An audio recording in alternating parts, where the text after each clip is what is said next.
તો ને કઈ ટાઈમ જ નથી રહેતો બહુ કામમાં તું તો બિઝી થઈ. હા જો ને મારી સાસુ મને કામમાંથી ઉસી જ નથી આવવા દેતી.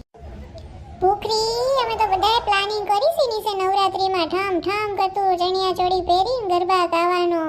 પોપટી તારી હાહુ તો હારી છે, તને નીચે દરરોજ 9 વાગ્યામાં ફ્રી કરી દેશે. મને તો 10 11 વાગ્યા સુધી નકરું કામ જ કરાવ કરે. હું તો મસ્ત નવરાત્રીમાં ગરબા રમી લઈશ 9 દી રાત્રે 12 1 વાગ્યા સુધી જાગીને. હે તને તો ગરબા હારા આવડતા લાગેસ કા? દાંડિયા રાસમાં દાંડિયા શીખવા માટે ભાઈને બોલાવ્યા છે અને બધી 32 33 લેડીઝો ભેગી થઈને ગરબા શીખવાની છે. પછી તો મારે 12 1 વાગ્યા સુધી રમવું જ પડે ને. હારે 32 દીધાસ થઈ. મારી હાહુ તો પરમ દિવસે એમ કહેતી હતી કે બધી વવો 9 દી હાંડિયા જેમ ઉલળશે, 12 1 વાગ્યા સુધી ગરબા રમશે અને પછી જ્યારે દિવાળીનું કામ કરવાનું આવશે ત્યારે કહેશે ટાટિયા દુખે છે, માથું દુખે છે, કમર દુખે છે, પછી